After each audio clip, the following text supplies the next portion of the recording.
Bonjour et bienvenue à notre émission Autour des mots. Mon nom est Martine Laval et aujourd'hui, on explore l'écriture de pièces de théâtre.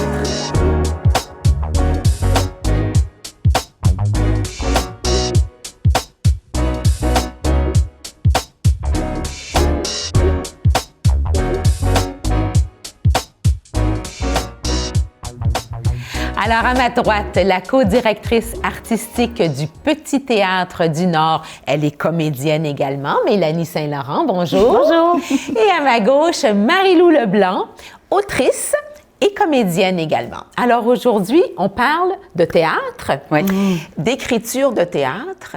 Assez particulier quand même comme genre d'écriture, je suis sûre, puisque autour des mots, on parle de différentes écritures autres que livres. Oui. Alors, ce que j'aimerais comprendre aujourd'hui, c'est ce que ça demande d'écrire une pièce de théâtre. Quelle est la différence? Et Marie-Lou, ça tombe bien parce que tu écris pièce de théâtre et livre. Alors, on va pouvoir jouer entre les deux. Exact. Alors, d'abord, Marie-Lou, dis-nous qui tu es, comment tu te qualifies en tant que femme, en tant qu'artiste, qu'on te connaisse. Oui, je me qualifie comme une femme grosse, queer et artiste, créatrice, mais comédienne puis autrice, ça me va très bien. Mais j'aime tout mettre ça ensemble parce que ça forme qui je suis en tant que personne énormément. Puis voilà, c'est comme ça que je me définis. Bon. La carrière commence bien parce que tu as gagné un prix. Oui, tu as gagné un prix. Tu as gagné un prix, l'Égrégore, oui. Le concours de l'Égrégore que tu as gagné et qui t'a procuré quoi? Ça t'a fait quoi de gagner ça comme ça, là? Un gros trophée, je suis sûre. Hein? C'est un énorme trophée qui est la visibilité. On la veut tellement. C'est tellement une belle opportunité, puis c'est vraiment ça, en fait, que ça l'a permis. L'Égrégore, c'était une participation à l'intercollégiale de théâtre qui se passait à Shawinigan cette année. C'était le fun aussi de rencontrer... je suis une late quand même au cégep, tu sais, fait que j'étais quand même plus vieille que la moyenne, mais c'était le fun de me retrouver avec des cégepiens qui vivent les mêmes réalités que moi, puis de leur présenter ce que je fais. Puis ensuite, j'ai eu ma participation au Festival Le Jamais Lu de Montréal. Jamais Lu. Exactement, qui est un magnifique festival auquel j'ai participé. Puis il y a aussi l'impression de ma pièce qui se faisait en format d'un livre. Puis en novembre, je serai éditée pour vrai avec la maison VLB, en fait. Fait que je suis très, très contente. C'est de très, très beaux trucs qui se passent là. Qu'est-ce que...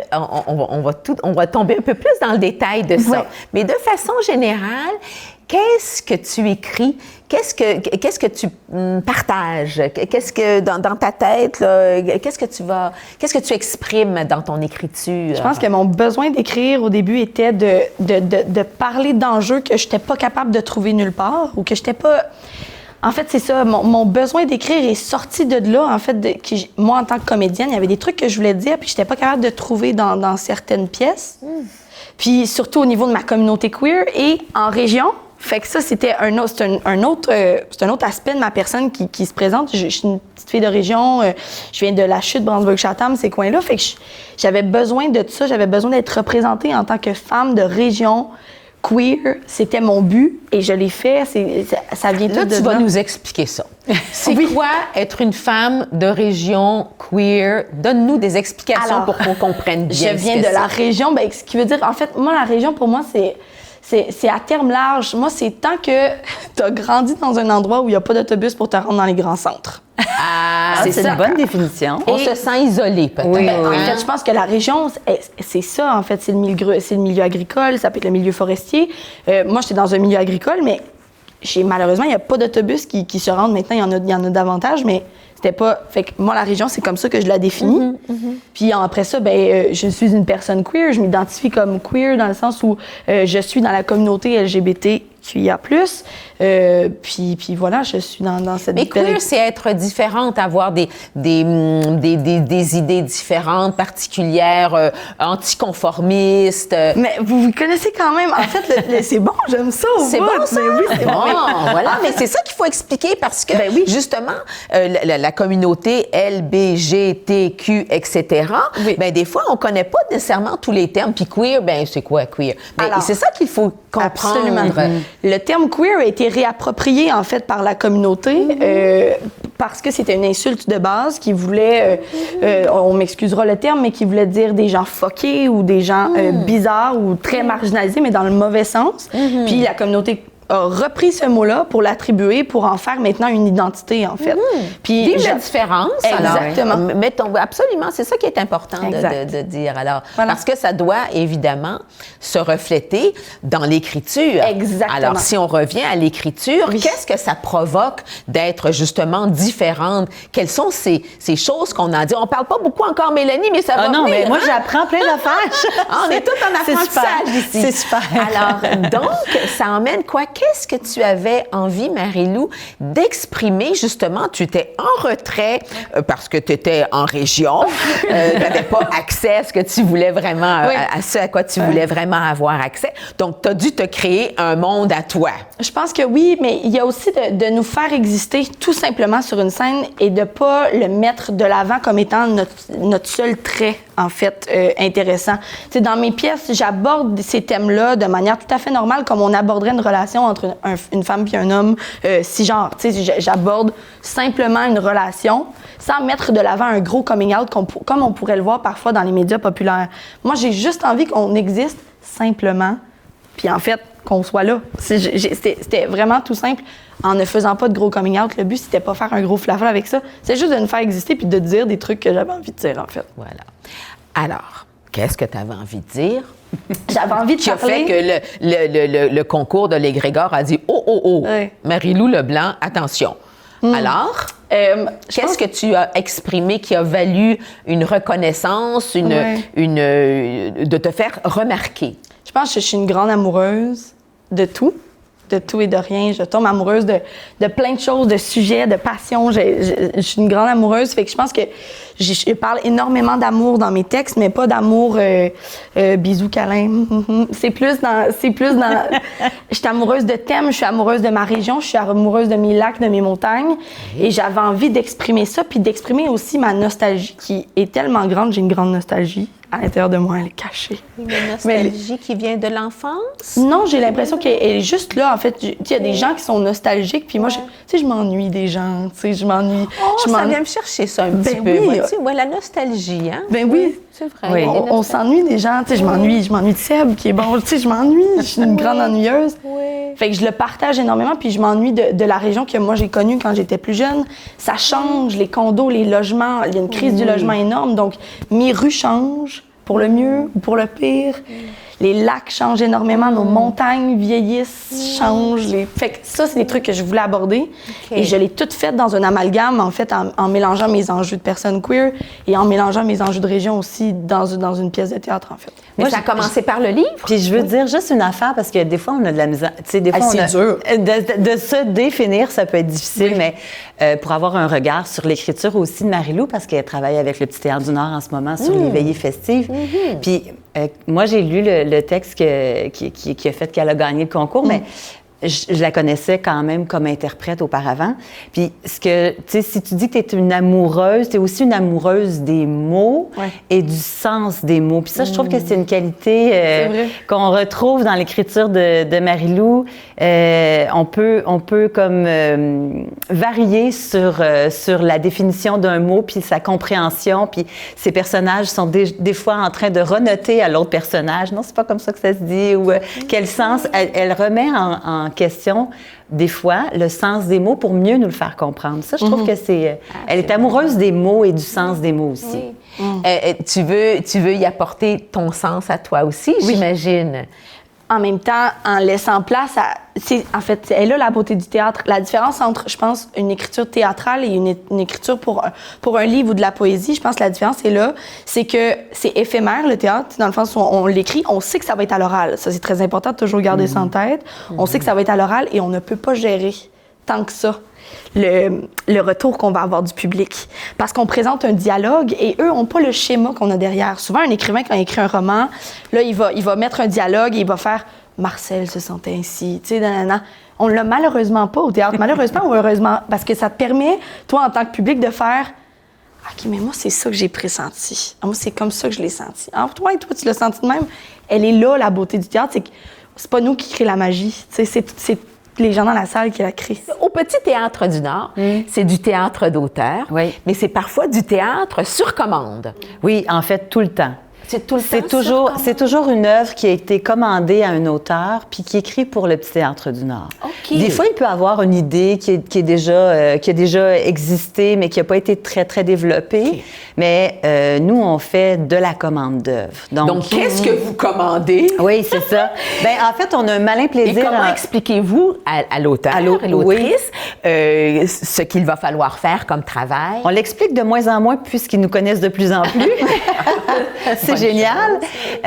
Mais ce que nous, on fait dans notre processus de création, c'est qu'on va rencontrer l'auteur, puis on va parler avec lui de quoi il a envie de parler, puis de quoi nous, on a déjà parlé, puis quel angle on a déjà aussi vu, puisque c'est une des particularités du Petit Théâtre du Nord, c'est que à chaque fois qu'on met le pied dans le théâtre pour découvrir une nouvelle œuvre, ben on peut pas se dire ah oui, au Petit Théâtre du Nord c'était comme ça l'année passée, ça va être comme ça cette année. C'est au contraire, ça va être complètement différent. Absolument.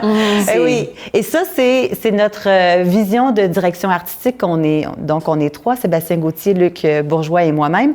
Donc on va souhaiter justement aller chercher des plumes différentes, des auteurs qui ont une façon d'écrire différente d'une année à l'autre.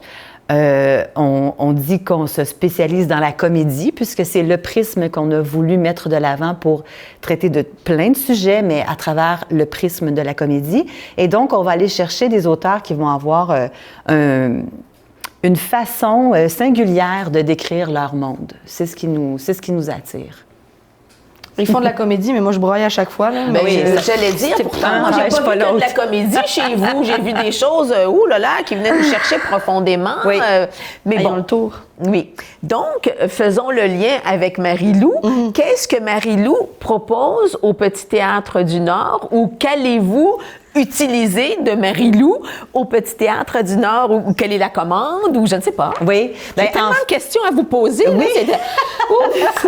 On en est essoufflé. Marie-Lou est dans un procédé différent de ce qu'on fait habituellement, puisque pour une deuxième année, on fait le spectacle Les Veillées festives, qui est pour nous quelque chose qui était dans nos valises depuis très longtemps, qui est vraiment un spectacle particulier où on invite plusieurs auteurs à écrire un conte urbain d'environ à peu près 10 minutes et sur des thèmes qui viennent de la région des Laurentides. Pour nous, c'était important comme de connaître nos racines, ceux d'hier, ceux de maintenant, ceux qui sont à venir aussi, mais d'aller comme partager cette histoire-là des Laurentides à travers différents thèmes et de le communiquer justement de façon ludique avec plein de clins d'œil historiques ou pas, ou tu sais, on s'amuse vraiment à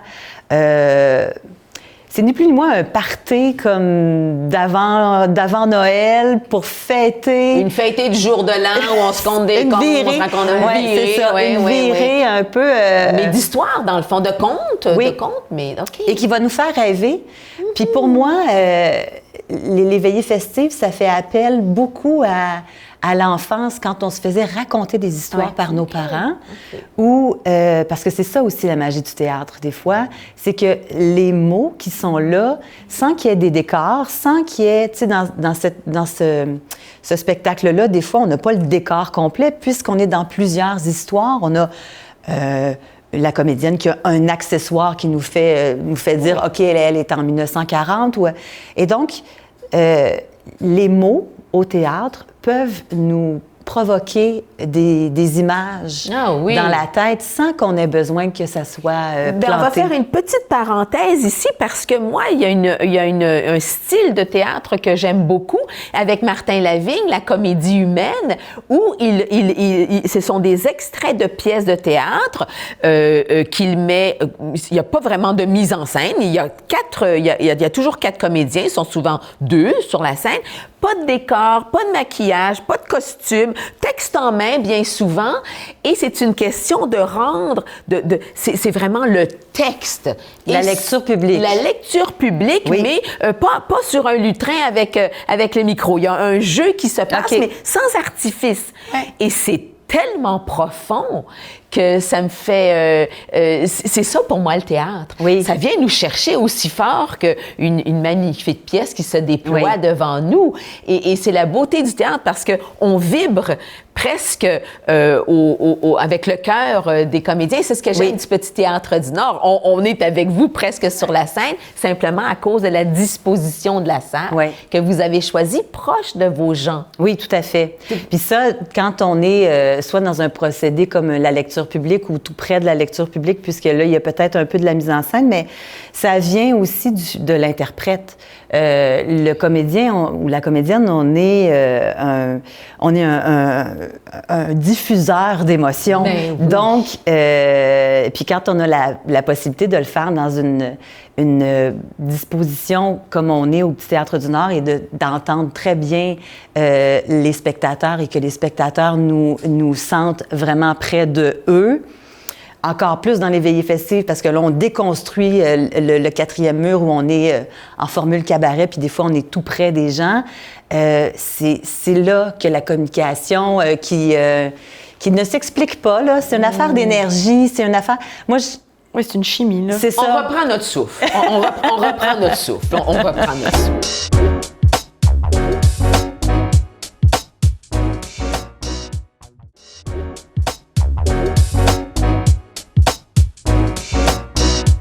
Je veux revenir à une petite chose. La pièce écrite, quel était le titre déjà? L'Appel du lac. L'Appel du lac, voilà. Donc, le prix, entre autres, le concours de l'Égrégore, ça a été on parlait de lecture publique. Oui. Ça a été une lecture publique, n'est-ce pas? Absolument. Comment tu t'es sentie lorsque... Est-ce que c'est toi qui l'as lu? Non, j'aurais pas pu. Je te donne trop paquet de nerfs. C'est ce que je pensais. Alors, comment t'es-tu sentie lors de cette lecture publique? Tu t'es dit, OK, là, c'est mon texte qu'on joue. Qu'est-ce que ça t'a fait? Franchement, j'ai été là tout au long des répétitions. Ça a été genre un super beau processus. Fait que ça, j'étais stressée pendant les répétitions parce que c'est dur pour moi de m'assumer encore. C'était dur pour moi de m'assumer encore à ce truc-là parce que j'étais comme, quand ils me posaient des questions sur mon texte, j'étais mais vous autres, vous en pensez quoi? Puis j'étais comme, non, c'est moi qui l'ai écrit. Mais là, Mais il a fallu le réécrire, par contre. Il y a eu une réécriture. Mettons, je l'ai fait avant d'entrer en répétition. Puis le rendu en répétition, c'était juste de modeler toute la chose puis que ça puisse se faire dans une lecture. Mais quand la lecture s'est faite, j'aurais aimé en profiter davantage, mais je pense que j'étais dans un état second.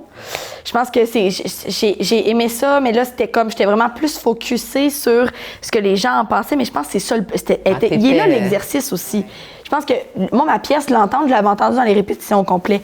Mais là, l'exercice, je pense que quand j'étais là, c'était d'entendre tous les gens autour de moi qui réagissaient, sentir le pouls. Ça, c'était génial. Là.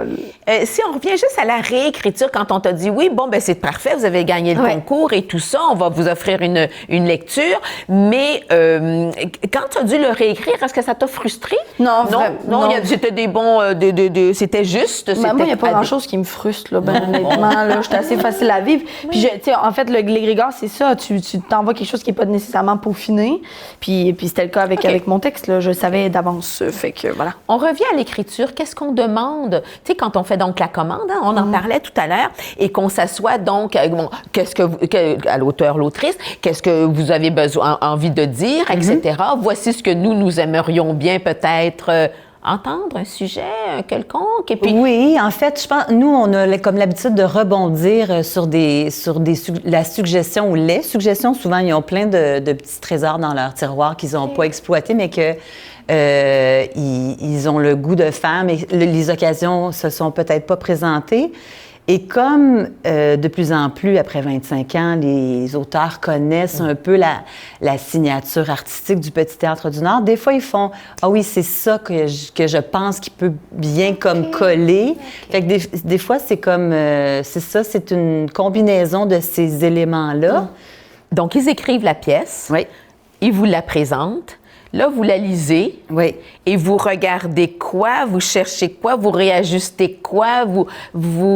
C'est ça l'écriture. Oui, là, oui, c'est sur ça que je veux mettre le doigt. Oui. Là. Donc, nous, on est comme dans le processus de dramaturgie, c'est-à-dire que nous, on va avoir donc...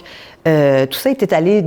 La clé du succès, c'est une histoire de temps aussi. Ben oui, j'ai le temps maintenant. Faut prendre le temps de faire les choses. C'est ça. Il faut avoir le temps de bien faire les choses. Oui. C'est relatif aussi d'un auteur à l'autre. Il y a des gens qui écrivent rapidement. Il y a des gens qui ont besoin de plus de temps, plus de recul, moins de recul.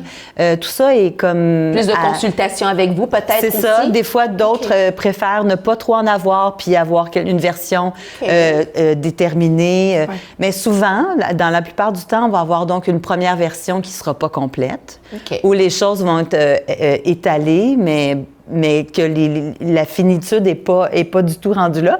Et donc, on va, nous, le lire en direction artistique. Des fois, on peut faire venir des comédiens. Des fois, l'auteur veut entendre aussi, puisqu'on est justement encore dans quelque chose qui va être de toute façon livré de façon orale, donc il faut entendre. Et ensuite de ça, il va y avoir plusieurs étapes de retour et de commentaires de notre part. Réécriture, réorientation ou continuité aussi, tout dépendant de... Bon, ça, on sait à peu près où est-ce qu'on s'en va. Quel serait ton rôle de rêve? Attention, parce que je te pose la même question. À jouer ou quel serait votre rôle de rêve? Toi, évidemment, tu as toute une carrière derrière toi, Mélanie. J'ai la chance de faire de beaux personnages. Tu as eu la chance de... Toi, c'est comme plus nouveau, mais... Et bon, avec ta personnalité, ton genre de personne, de pensée, etc., ça doit être... Donc, tu as joué, toi, des rôles qui t'ont beaucoup plu. Oui, mais quand j'étais jeune finissante de l'école de théâtre, je rêvais de faire des femmes fortes comme des Camille Claudel ou... c'est ça, des femmes qui ont une parole, une verve, une énergie, une passion. Puis maintenant, avec le temps,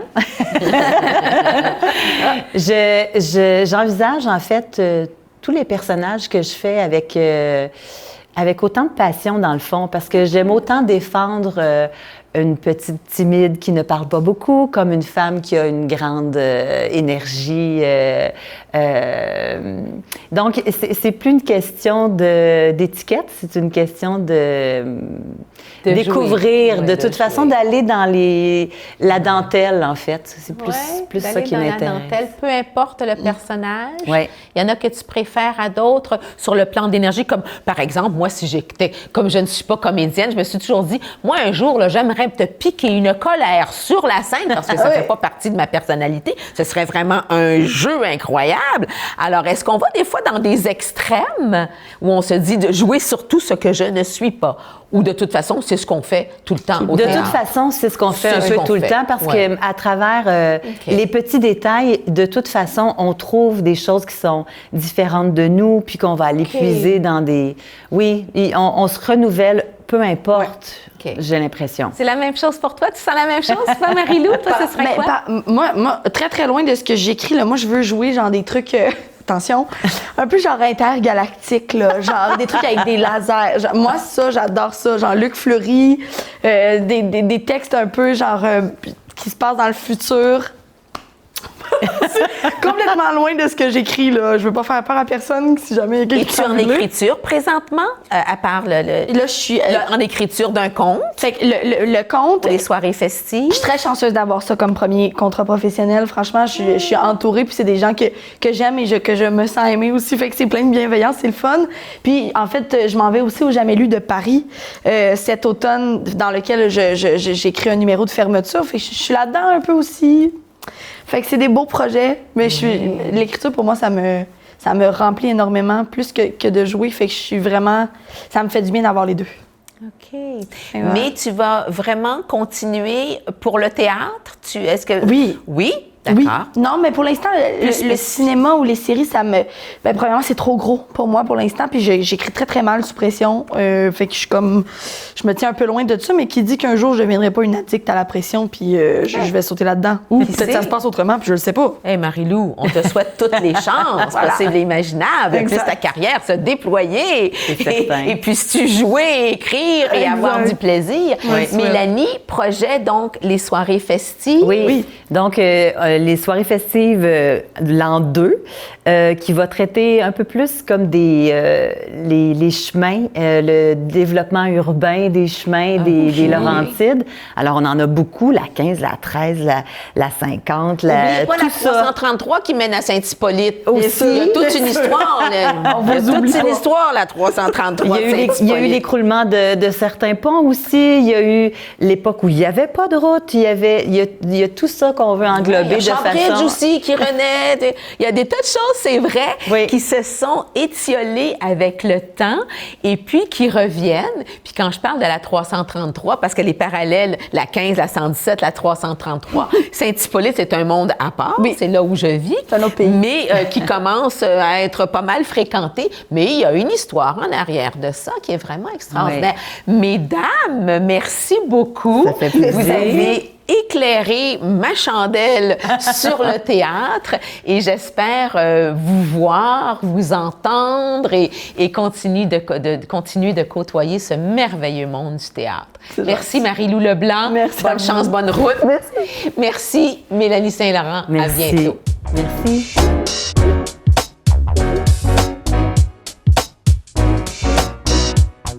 Quoi dire de plus? Avec deux personnes aussi volubiles et qui écrivent des choses absolument merveilleuses et qui les interprètent de façon magistrale, c'était le théâtre. J'espère que ça vous a plu. À la prochaine!